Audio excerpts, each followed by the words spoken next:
Hello, potato. Do you know what time it is? It's breakfast time.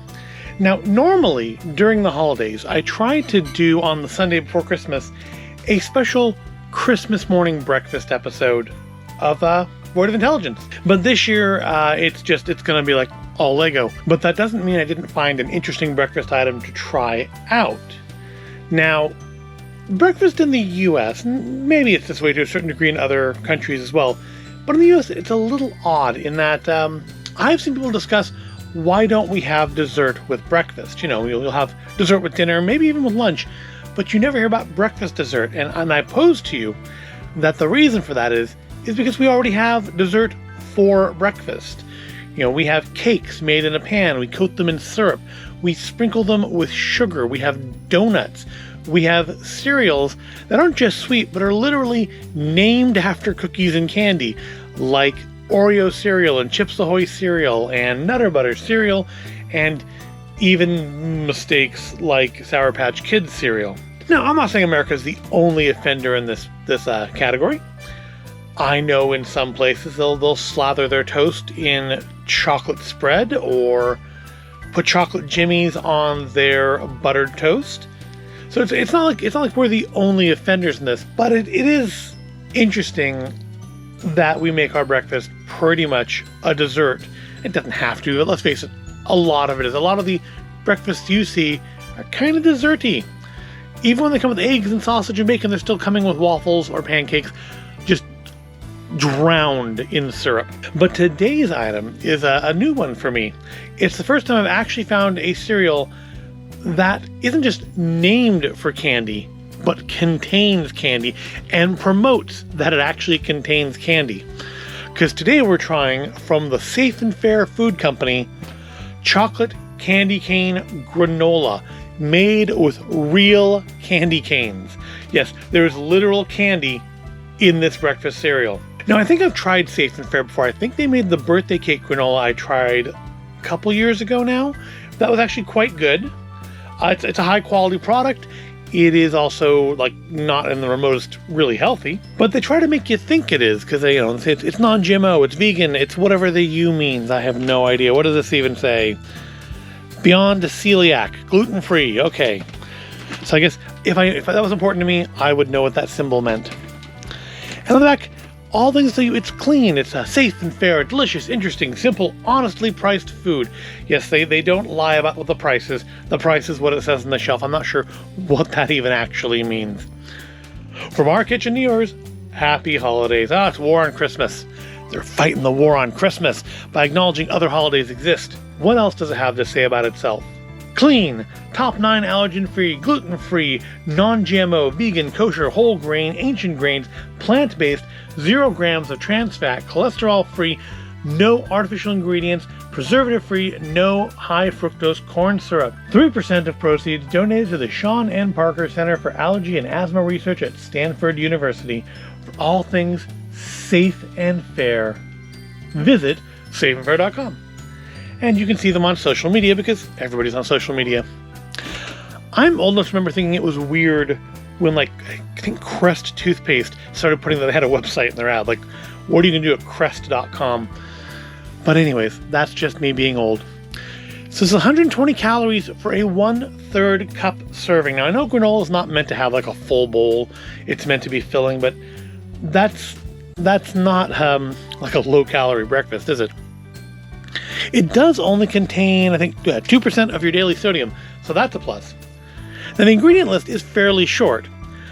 Gluten-free oats, brown rice syrup, cane sugar, sunflower oil, and then the 5th ingredient is candy canes. Yes, it's in the ingredients, it's listed on it. It contains real, honest-to-goodness candy canes in your breakfast cereal. So let's take a look at it, see what is in the bag. And if I can get it open. That pull strip actually kind of worked. That's a rarity. I don't have to go out from the other end. I mean, mostly. All right. So it is a chocolate candy cane. I don't know if I said that. I'm sure I read that, but yeah, it's not just normal granola. It's chocolate granola with bits of candy cane. Surprisingly, it doesn't smell like candy cane. I kind of figured we'd get like a strong pepperminty flavor. It just kind of smells like granola. All right, a third of a cup's not very much. And this is meant to be, I think it says 22 servings? Yeah, 22 servings. So I guess that's probably, actually it's probably a little bit more than you're supposed to have, but I guess in order to make it seem like it's not basically just eating candy for breakfast, which it literally is, they've given you a small serving size. So that's what it looks like.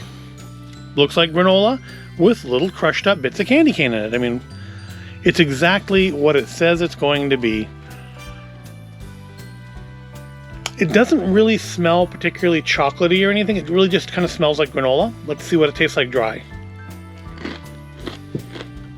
Well, it may not smell very strongly of chocolate, but it does actually taste quite chocolatey, so that's kind of impressive. Of course, we need to add our milk. So let's give it a try, good and proper. With, it didn't say how much milk to put in, I don't think. You know, a lot of the normal cereals, they tell you, you know, with skim milk, you know, and change what the calories would be. This one I don't think did. And no, it doesn't. It just says how much cereal to use. I guess because being granola, you could put it on yogurt or just eat it by the handful. You don't necessarily need to put it in milk. That would be if you just wanted to eat like a handful of it for breakfast, which yeah, you could do. It's chocolate flavored, so why not? All right, let's give it a minute here to see if it turns. I think it's going to turn the chocolate, or rather turn the milk a little chocolatey. Let me jump ahead a minute and we'll see what it does. All right, that's been about a minute. And yeah, there's definite signs that this is turning the milk chocolatey. Not super chocolatey, but there's some chocolate rubbing off here. So we should get a nice chocolate milk at the end. Let's try the chocolate milk first. Should be like theoretically peppermint chocolate milk, right? It's got a good chocolate flavor in the milk there, but it's not super pepperminty. It probably would take time because it's being real candy cane. It's going to take some time to dissolve. But let's just try a bite proper. I guess not necessarily the way it's meant to be, but I think the way that a lot of people are going to eat it, which is as breakfast cereal. It was in the breakfast cereal aisle. Let's give it a bite.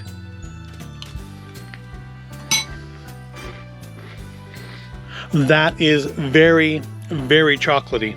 I'm actually quite surprised at how flavorful that is, being, you know, that it's granola. But I suppose that last time when we had their birthday cake granola, it was also quite flavorful and quite good, and so I shouldn't be too terribly surprised. I'm not getting much of the peppermint. It really is more just a chocolate granola. Maybe I just, you know, got a bite without a lot in it, but I'm not getting a strong pepperminty flavor. I'm not getting what I expected. I expected it to be almost stronger peppermint than chocolate, and I'm definitely not getting that. And that could just be because they've used real candy cane, which is not going to dissolve in the milk as easily, as opposed to, you know, just some sort of a peppermint flavoring. But it's still good. Okay, at the very beginning of that bite, I did get a burst of peppermint. I think I may have just, the first bite didn't have much peppermint mixed into it, and that second one had more. It's still fleeting, it's gone very fast, but it was there. So yeah, this isn't bad. I believe last time I had Safe and Fair, which was the birthday cake one, it was also quite good. This is quite good. And, you know, it's probably, I don't know, maybe a little less unhealthy than having a bowl of Elf on the Shelf cereal or Christmas Crunch. I don't know, though. I guess it depends on how you have it. If you actually have the single third cup serving it suggests, and it'll probably stay with you longer. I mean, what else does that going for it? What about fiber? 2 grams of fiber. Well, that's not spectacular, is it? 2 grams of protein, also not spectacular, but you could have a worse breakfast. Yeah, it's turning quite chocolatey, so that'll be nice. Well, I hope you found this at all interesting or entertaining. If you did, please give it a like, make sure you are subscribed to the channel, and don't forget to check out the Adventures Assembled daily videos where I go through the advent calendars for LEGO Star Wars, LEGO Marvel, and Ilchester cheese. I thank you for watching, and I'll see you in the next video.